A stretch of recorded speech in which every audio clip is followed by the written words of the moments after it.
Cool. I am resident of Collinwood for YouTube, Joel Sainz. I'm joined by my buddy Alan Gallant, my buddy Patrick McCray. We're here to review the movie, the 1976 movie, Network.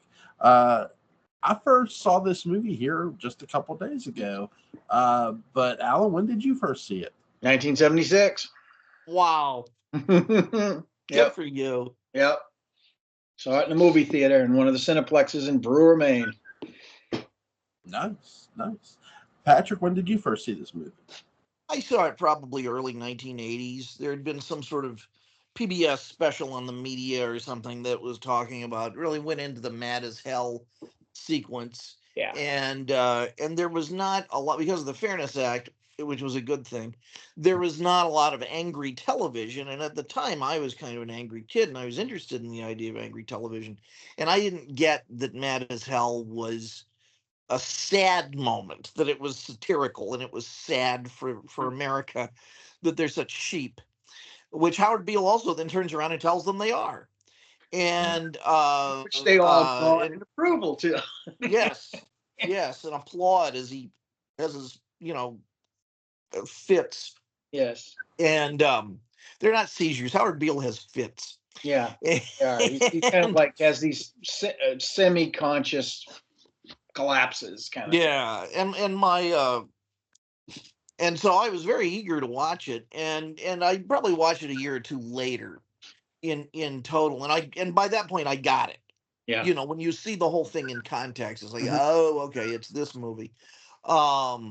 And I just immediately felt like I'd stuck my finger in a light socket. I'd never seen anything like it. It's as revolutionary in its own way, in a storytelling sense, with dialogue, as Star Wars was with editing and special effects. Yeah. Chayefsky is at the peak of his powers. Of course, that was a long period, actually, but this is an ultimate. This is one of the real peaks during the peak. Yeah, this in the hospital. Yeah. And Altered States. Yes. Yeah. Sidney Lumet is the director here. He also directed Failsafe, 12 Angry Men, one of my favorite movies. Good set of hands. Good set of hands. Yeah, very, very talented director. I really enjoyed how this starts, because the guy says about he's going to kill himself, and you're not sure if he's serious or not. In my opinion, you're watching a character slowly become his gimmick. What do you guys think? There's a manipulation that's going on around him once people realize that it's working on some level with the viewing audience. But yeah, he is definitely he's having a falling away of his personality, of his confidence, of his sanity. A lot of things are happening, but in so doing, he takes on this sort of savant air, and so the audience connects with him, and therefore all the executives and the ambitious careerist types all connect with him for a different reason.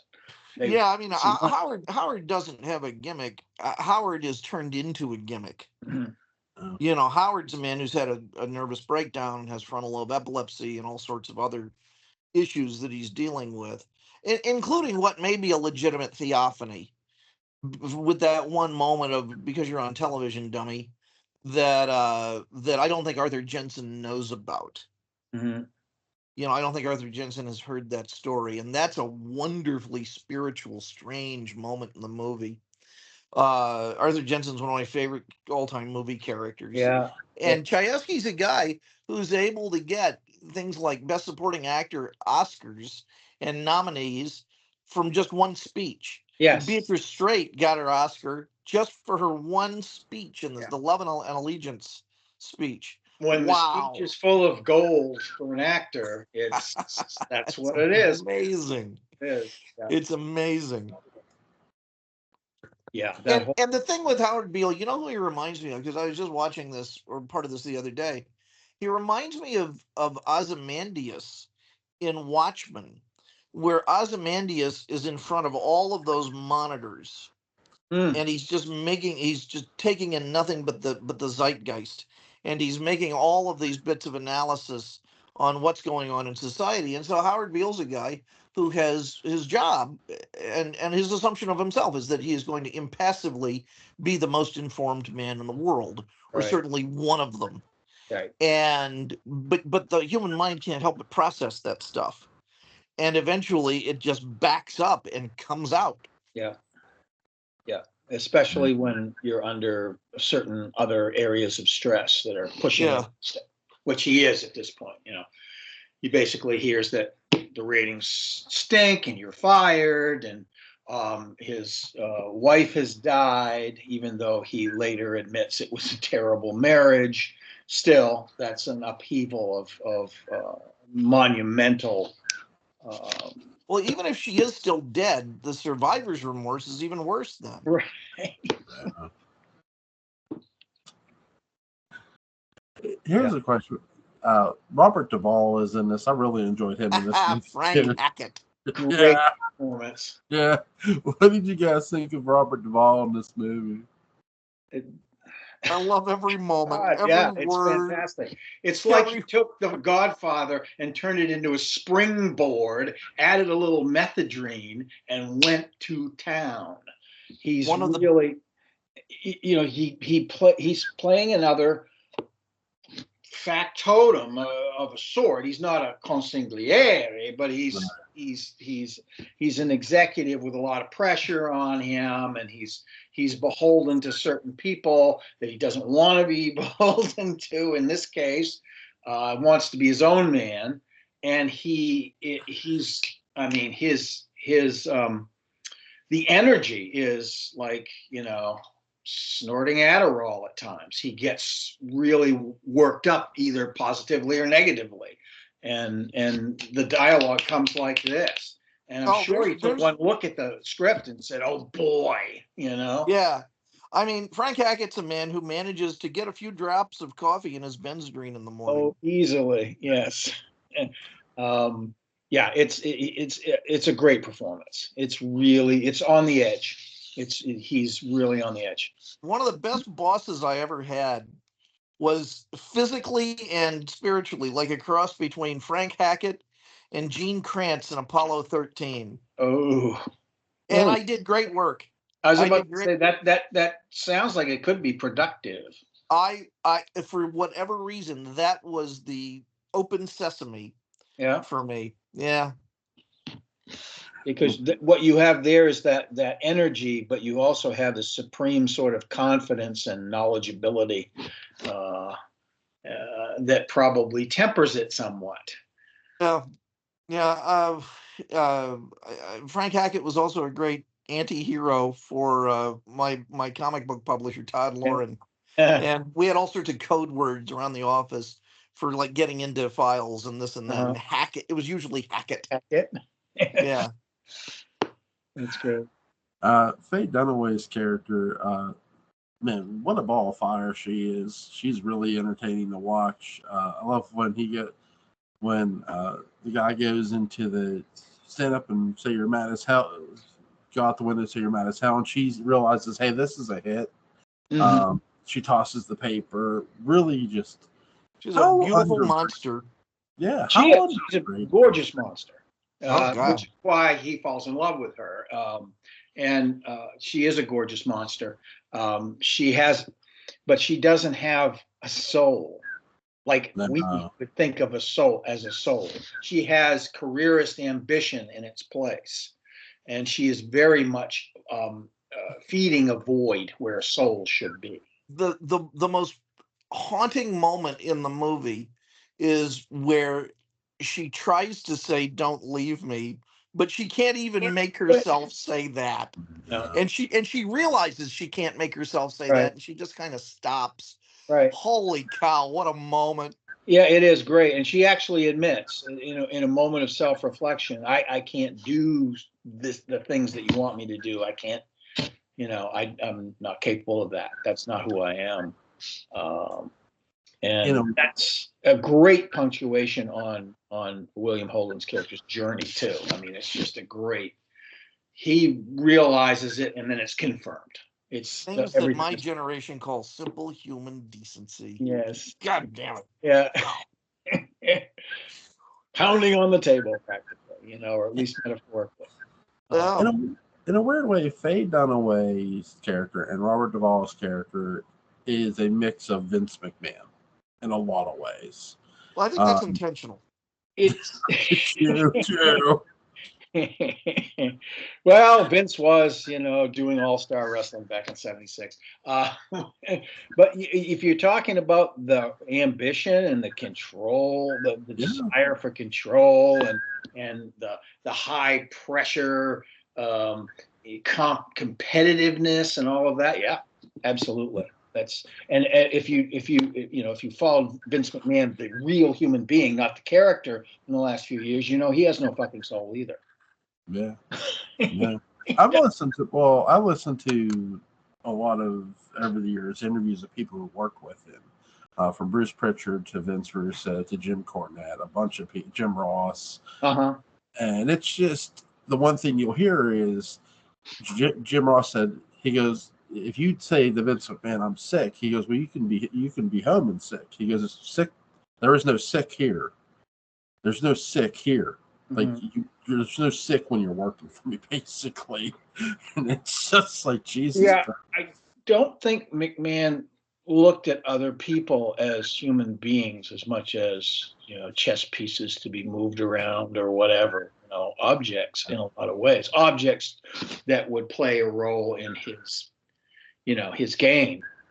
He was very controlling when he was head of that company. No longer is. I'm sure that's like destroying him at this point, but it's apt punishment at this point. But yes, there's a great deal of that sort of amorality and ambition and what I call the careerist sort of paradigm that goes on a lot in broadcast, not just news, but broadcast television in general. There's a lot of careerism.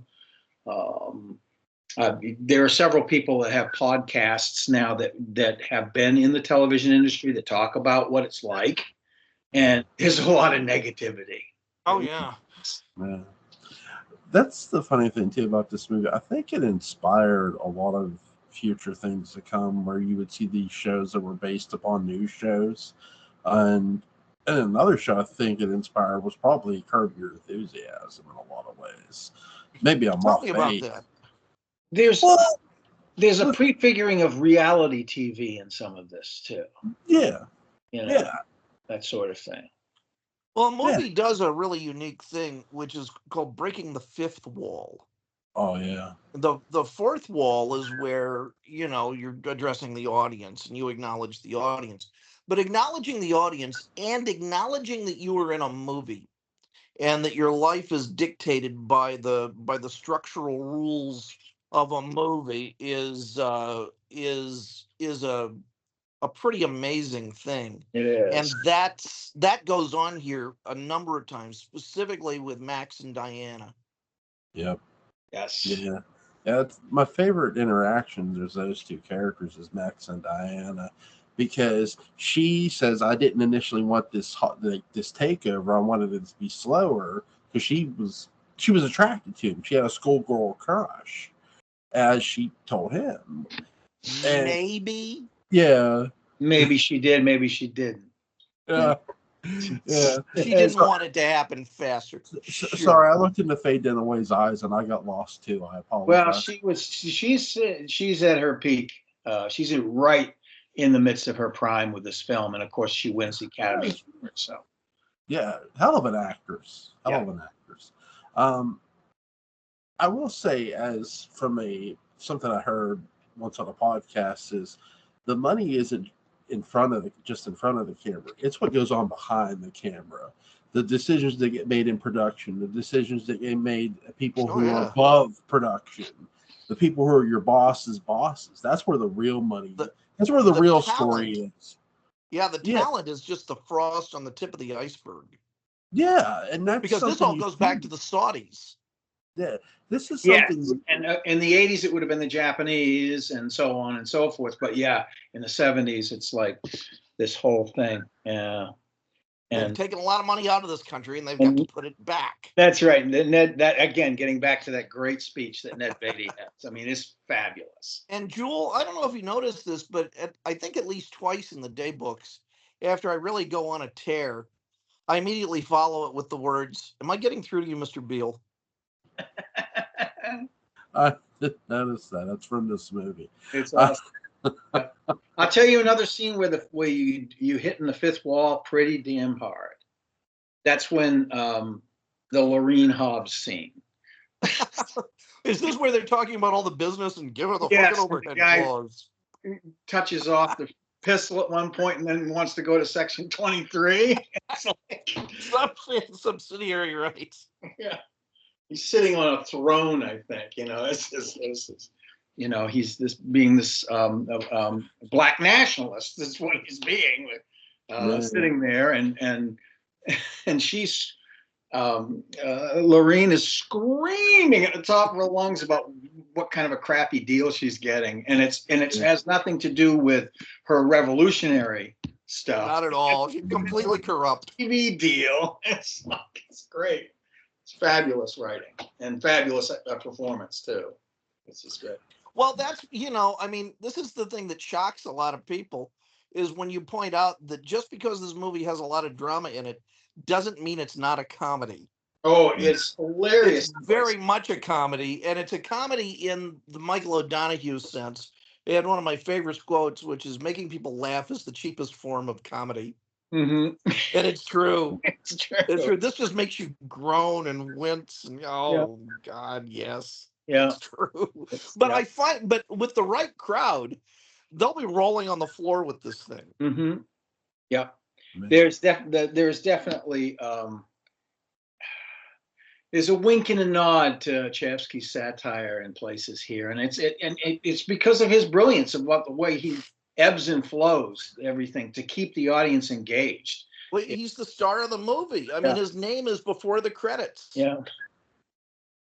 As it should be, and I'm sure he said the same thing. As it should be.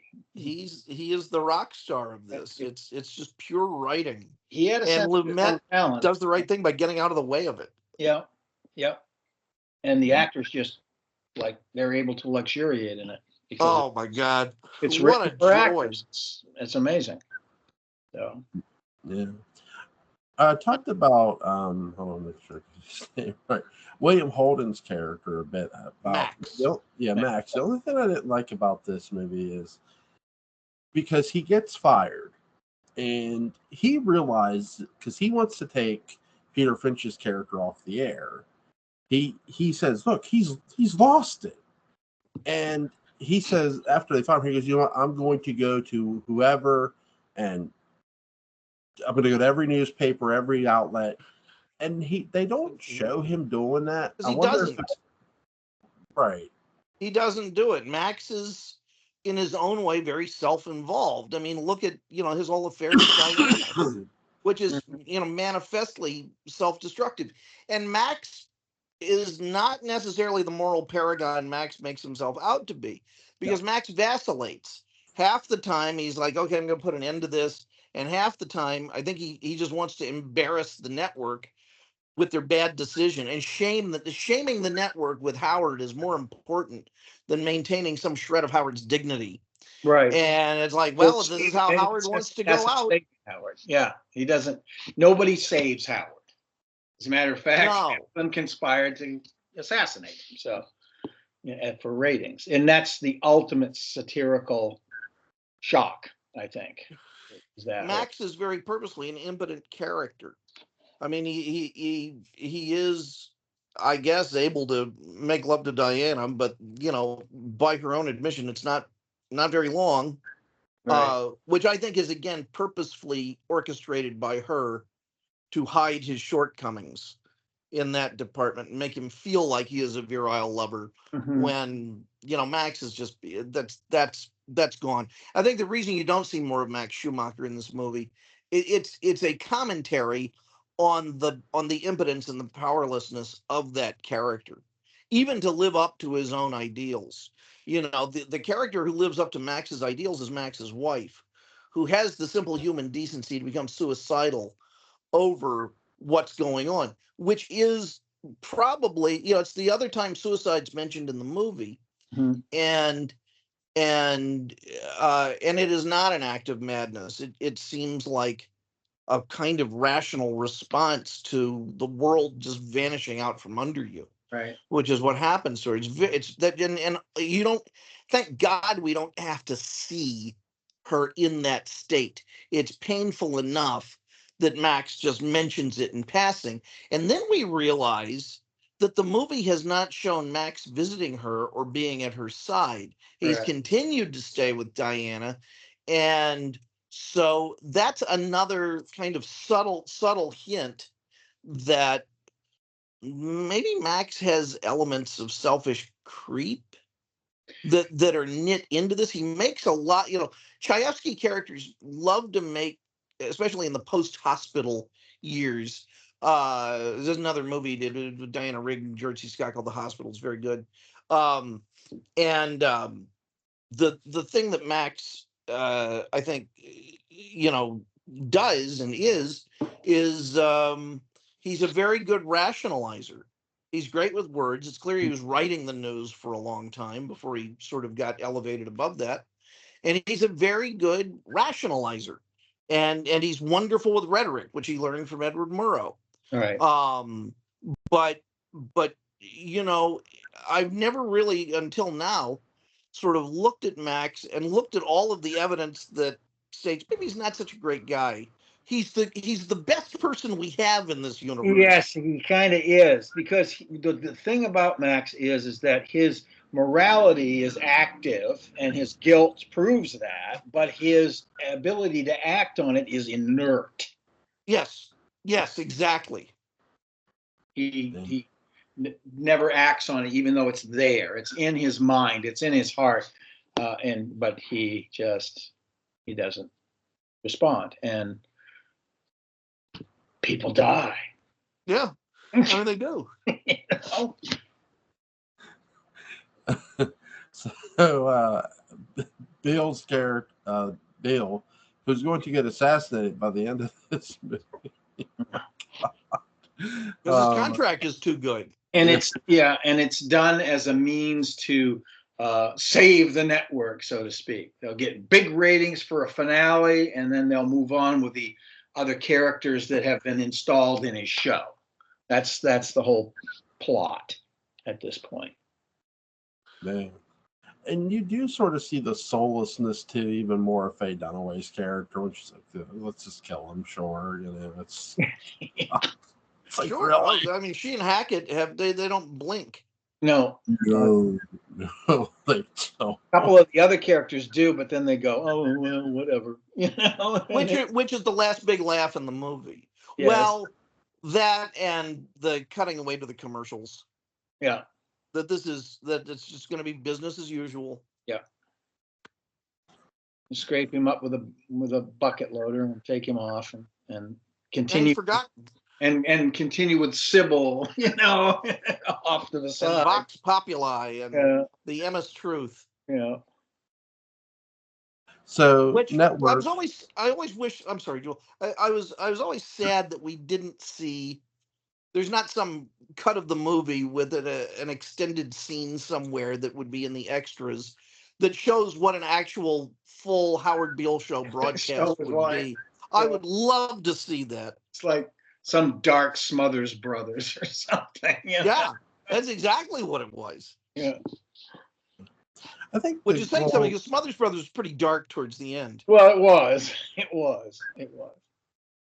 I think you get a decent enough idea with his influence and the audience he's reaching. I do wonder though, with the way the ratings were going down, like I would have loved to have seen somebody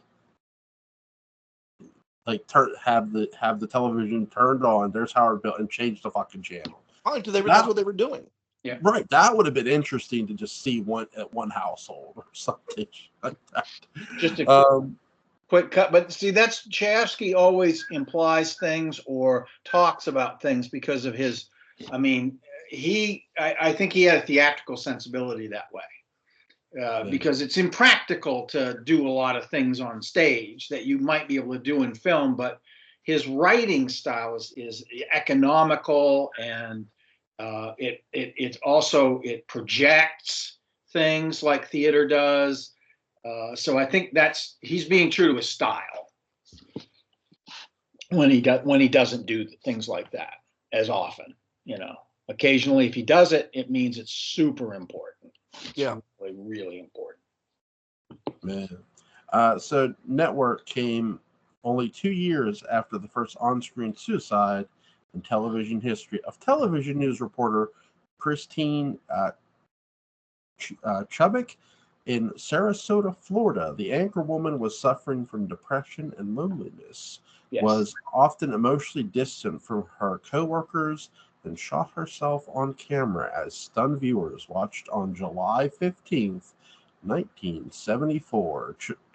Tchaikovsky used the idea of a live death as his film's termination focal point, to say later in an interview. So interesting. There's a lot of creative influence taken from the what do I want to say the uptick in the importance and drama of the nightly news, which started to occur in the late 60s, but really reached, you can either say a peak or a nadir, depending on your point of view, with Watergate. And there was a really high drama almost every night for month after month. And then you had the impeachment, in Congress that culminates with the resignation of a president, all of this stuff. There's another pivotal moment that I think probably was really influential on Chayefsky with this, and that was, you can't get away from Walter Cronkite, right? When you're talking about this, you got Ed Murrow over here, but then who was, this voice of conscience, and then Cronkite, who was this voice of utter trustworthiness, and and people who were not, I know I sound like an old man with this, but I am. I don't think we can really overestimate what it was like to have a Walter Cronkite. Trump wouldn't have gotten away with any of this. Where'd you get those facts? Nonsense. With Cronkite around, because those were the facts. That's the way it is.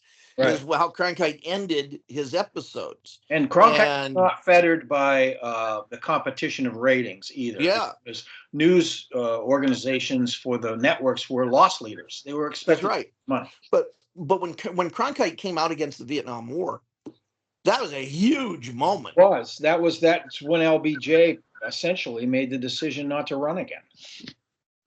Within a few weeks or months after that broadcast, he was pretty much done. So,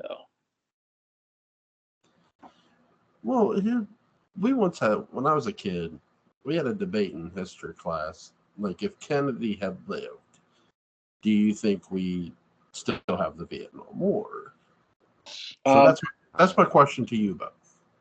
He was, I believe he had signed an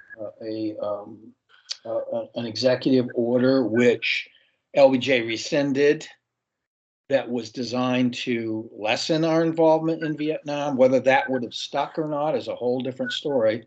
It's like Batman says, you live long enough, you become the villain. So, I mean, it could have happened to JFK too. Could have been him, that was pushed out of sort of trying to reduce the involvement in the Vietnam War.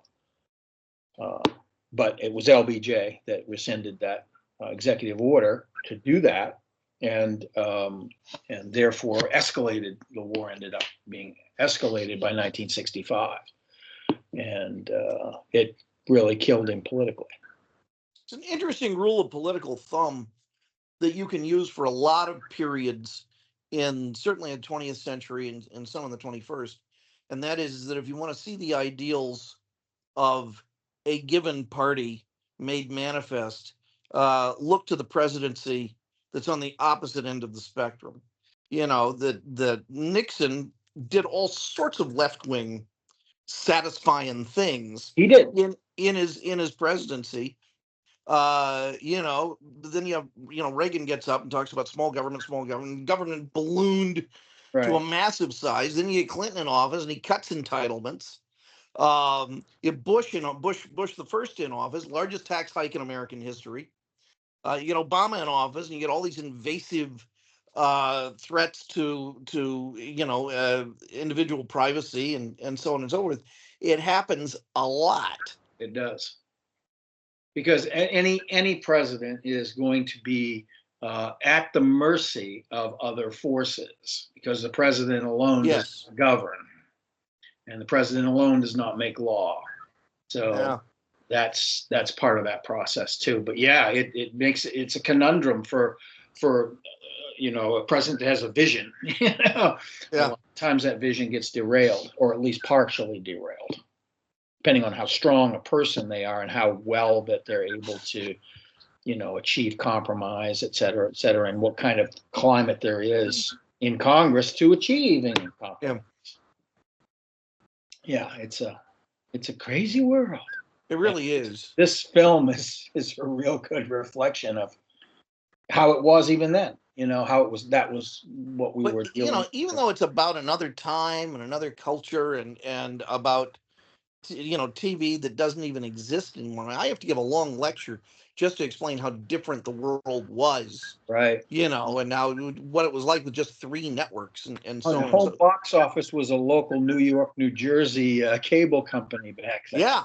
I mean, that was cable was meant to go to rural households and bring them TV, with households that couldn't get a signal otherwise. So what a different world. And yet, despite that, it not only does it feel contemporary, it feels like it's come from the future. Yeah, I mean, I sniff out a lot of things that I've seen and witnessed in my lifetime already since that time. Sure. I mean, I don't know what Chayefsky would have done with the dissolution of the fairness doctrine. Right. Oh my God. Well, yeah. So, Jewel, do you know what the fairness doctrine was? No. Fairness doctrine is a big deal. Fairness doctrine was a rule that existed really throughout most of what we think of as civilized broadcasting until 1988. And it said that any major news organ, especially a broadcast, radio and TV, if they had a strongly polarized figure or statement of one political end of the spectrum, they had to give equal time to somebody else and so that's why there was so much neutrality in TV for so long. And I guess it was either the end of Reagan or the beginning of Bush. I guess the end of Reagan, it was struck down. The fairness doctrine was struck down, and that's where you got all this incredibly political stuff. Beginning with Rush Limbaugh, and then going on from there. And so that's why the media is so political, and you get stuff like Fox News and MSNBC. That's how you get all of this is because of that one rule. And that's why, honestly, broadcasting was so civil. It was. Prior to that. It was editorially what would restrained? Be a good word? No. Back then it was editorially credible. It was because they didn't want to have to give room to some incredibly polarized nut, unless it was on a format where you were going to do that point. There was a debate or something. There was a show called Point Counterpoint that was on CBS at one point. Usually did it at the end of 60 Minutes. And Shana Andrews was not Shana Andrews, I can't remember her name now, but there was a woman and a man, and she was the liberal, he was the conservative, and they would do point counterpoint. It was very civil. It's parodied on even McLaughlin Group had that quality. Yes. That's why they had Pat Buchanan on there. Yeah. And it's parodied in the movie Kentucky Fried Movie. Oh yeah. Which, if you've never seen it, Joel, it's great. It was It's the movie funny. that the guys who made Airplane made before they made Airplane. And it's skit humor. It's almost like well, another place they parody that is or did parody that was on Saturday Night Live. Jane, you ignorant slut. Exactly. Yeah. And that was direct parody of that point counterpoint. God damn it! I'm ready for it to be the '70s again. Can it please be the '70s again? I'm ready. Yeah, this particular movie was a high point in the milieu. There's no doubt about that. Well, it sure was. Gosh. Who's you guys' favorite character in the movie? Oh, that's a good question. Arthur Jensen. Yeah, I love Arthur Jensen. I was going to say it's Jensen. For me, it's either Jensen or it's weirdly, I love that woman revolutionary. Lorraine Hobbs. I like the great Ahmed Khan. Yeah. Yes. Who has only 2 lines, and they're hilarious, both of them. Yeah. Especially when punctuated by a pistol shot. So, yeah. Just like either one of those. Fabulous. Hackett's great, of course. Fabulous. Yeah, my favorite character is almost whoever the last character was I saw on screen. Yeah. And guess who's in the middle of the... Jewel, I sent you a note the other night. Guess who's in the middle of Diana's legal wrangling with Lorraine Hobbs? Lance Henriksen. He's sitting on the couch in that great striped suit. He doesn't have any lines. No. But there he is. Getting his feet wet, so to speak. Yeah. Yeah. He's gonna get his feet wet heavily in the 80s. Yeah. And another person that was getting their feet wet was Conchetta Ferro. She was just getting her start, and then she would get Hot L Baltimore, the TV series that only lasted about 3 blinks of an eye, but was brilliant. Well, you get Cameron Manheim in this too. Yeah. Yeah. And Tim Robbins as one of the 2 assassins at the end. Oh, God.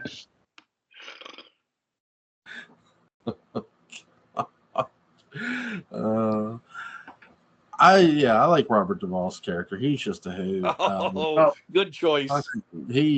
He's funny as fuck, and it's like even when he's like getting yelled at, he's on a phone. We're on West Coast. We're seeing it live now. I'm like, oh shit.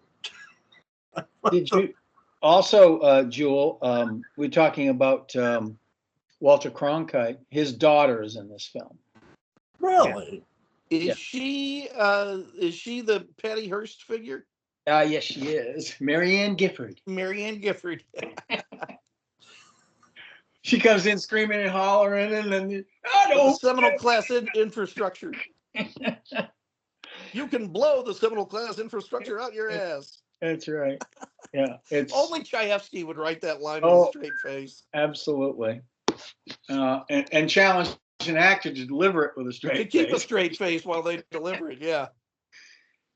Well, it's funny to watch Altered States, which is the next and last Chayefsky movie, because he was not as involved with that, but apparently he had this ironclad contract that ensured that Ken Russell, who's a madman, one of my favorite directors, an absolute madman, had to have every word he wrote spoken in the movie. Chayefsky was very, very, he was one of the strongest advocates of that, and he had the power to do it because of his reputation. Yeah, and so the characters are speaking at lightning speed and often overlapping each other, just to get all the dialogue into the movie and have it come in with a regular running time. It's like some plays. I mean, some plays are deliberately, designed to do that, and I'm sure that he did that too. It's like, I want this thing to be paced up. Go. Yeah, it's like Top Girls. Yeah, which has that quality.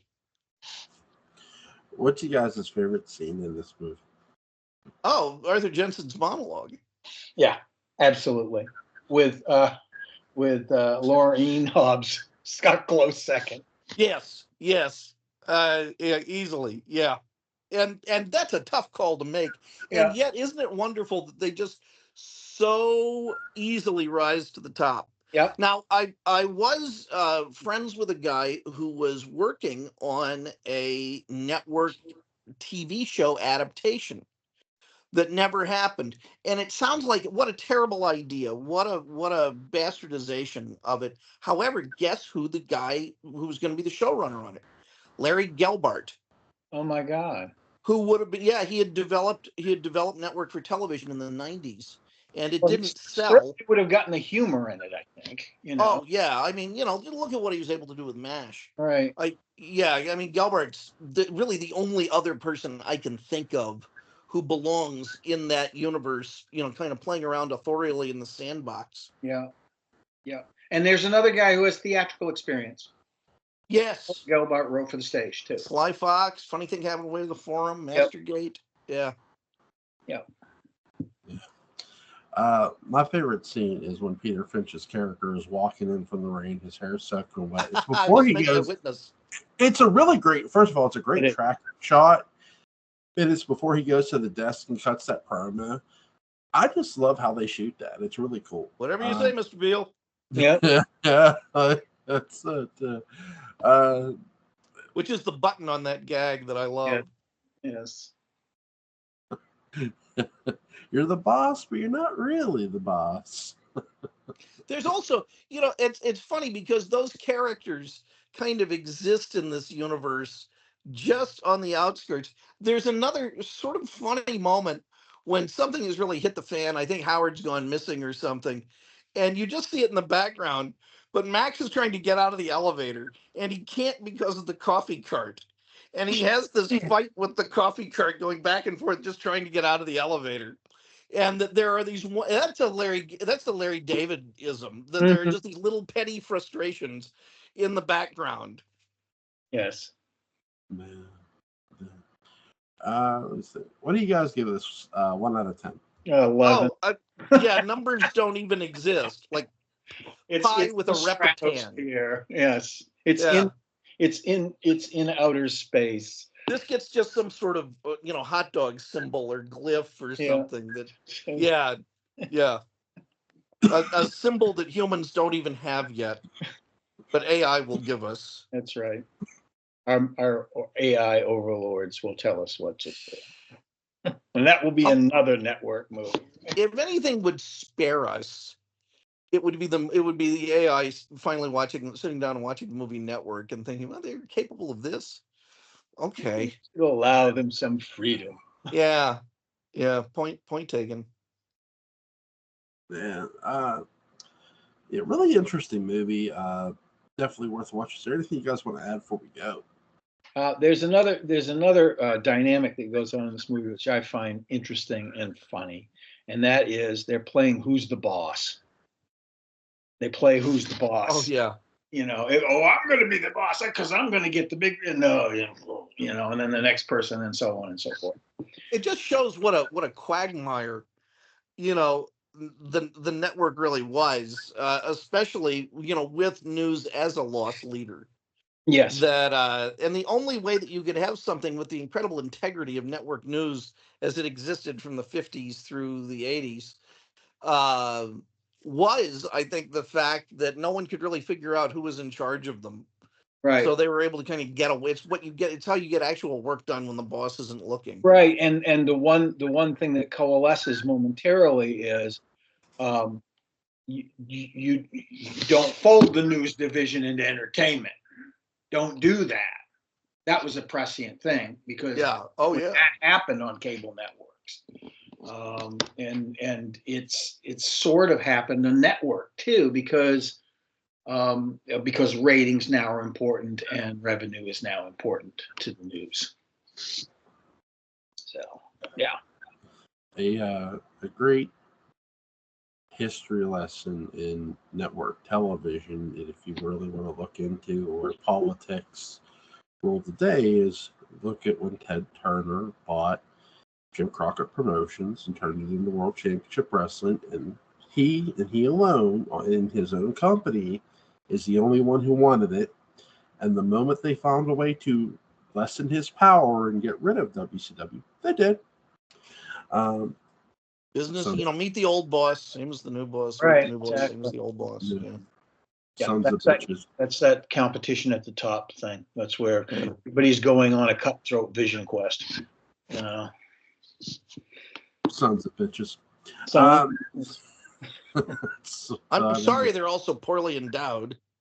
well, you know how that works. Oh my God. Big house. I believe Friday night I'm covering Eraserhead with Christine Pierce and Cara Tillies. You guys are invited if you'd like to come. Oh yeah. Oh yeah. We think it's a baby. We think it's a baby. Let's have an orgy. Eraserhead orgy. Oh yeah. Tomorrow night? Friday. Cool. Tomorrow is Friday. Tomorrow is Friday. Oh, tomorrow is Friday? Okay. Yeah. I'm sorry. Yeah.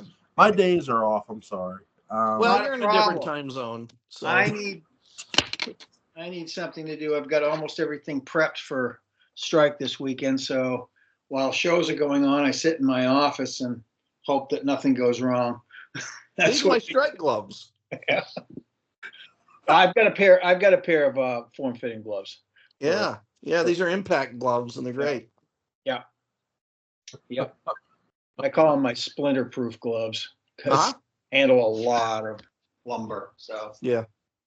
I here in about a week, I'm going to be making a trip to some stores, some Spirit Halloween, Big Lots. I'm hoping to find some good DVD deals. cool. So there you go. Not at Spirit Halloween, though, at Big Lots. Spirit Halloween's expensive. It is. Yeah. You got to really be committed to Halloween to go to Spirit and get a bunch of stuff. Well, the one year we bought five. I bought 5 things. My kids bought a costume and like 2 things each. We spent a pretty penny in there. Yeah, And the one year I bought a cowboy hat, a fake pistol, which is just hilarious. Basically cap pistol, which is funny. They're harder to come by nowadays too. You know. I know, right? Jesus Christ. People get all weird about cap pistols, but whatever. I actually found that's where I found my Chucky cup is Spirit Halloween. It's the only Child's Play cup I own. So I own two Dark Shadows mugs, 2 Halloween mugs, two Friday the 13th mugs, a Jaws mug, Nightmare on Elm Street. So a bunch of stuff, bunch of coffee mugs. You could stock the Mockingbird Lane Starbucks with that. Oh my God! I could. That's your next Java cup, Mockingbird Lane. What would be a good cup to find? That if I want to get a Munsters cup, I do want to find one of those. I didn't know you played that much rugby.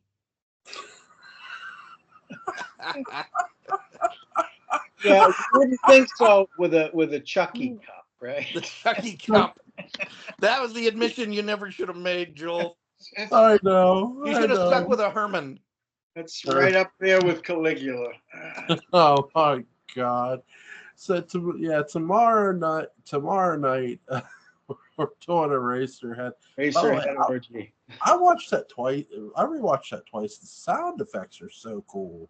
Oh, it's a great soundscape. Yeah, I'm not sure it's even a movie. It's so personal. I don't even know if it's a movie. It comes out before Alien and stuff like that, and you're gonna get a lot of cool sound and stuff in Alien. So yeah, tomorrow night, Eraserhead. We're gonna have a lot of fun with that movie. Links to Alan Gallant's YouTube channel, Collins Sport After Dark, is going to be in the description box. Link to Patch of McCray's Dark Shadows Day Book About is going to be in the description box. And yes, a link to Network. You guys should go check out this movie. It's really funny. Is going to be in the description box. Have a good night, guys. You too. Take care. Good night. Peace and love.